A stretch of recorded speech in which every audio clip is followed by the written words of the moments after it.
Ini bukan soal rumah subsidinya, ini bukan soal bank syariahnya, ini soal apakah akadnya syariah atau tidak syariah. Ya, kita tidak bisa langsung menghukumi sesuatu ya tanpa mengetahui secara pasti. Rumah itu entah itu subsidi atau bukan subsidi, biasanya ya akadnya, kalau kita pakai pihak ketiga, akadnya adalah akad murabahah.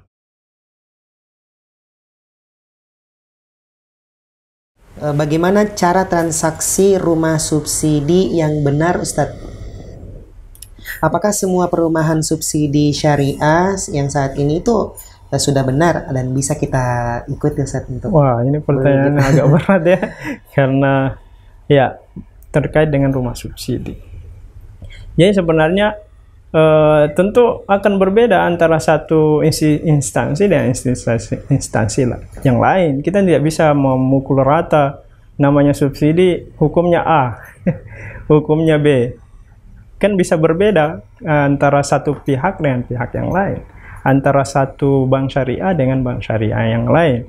Ini bukan soal rumah subsidinya, ini bukan soal bank syariahnya, ini soal apakah akadnya syariah atau tidak syariah. Ya, kita tidak bisa langsung menghukumi sesuatu ya tanpa mengetahui secara pasti. Ya, kita harus mengetahui secara pasti dulu bagaimana akadnya sebenarnya. Bagaimana akadnya? Apakah memang akadnya sudah syariat atau tidak? Ya, kan umumnya rumah itu entah itu subsidi atau bukan subsidi, biasanya ya akadnya, kalau kita pakai pihak ketiga, akadnya adalah akad murabahah. Ya, akadnya murabahah.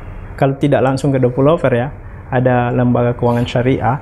Biasanya lembaga keuangan syariah membeli rumah tersebut lalu kemudian dijual ke kita.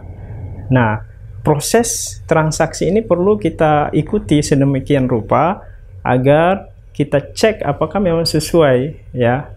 Bukan kita sekedar diberikan uang lalu kita membayarkan sendiri, tetapi memang betul-betul bank membeli rumah tersebut lalu kemudian dijual kepada kita dengan keuntungan yang diketahui, dengan syarat-syarat mungkin tanpa adanya denda dan seterusnya, bunga dan seterusnya.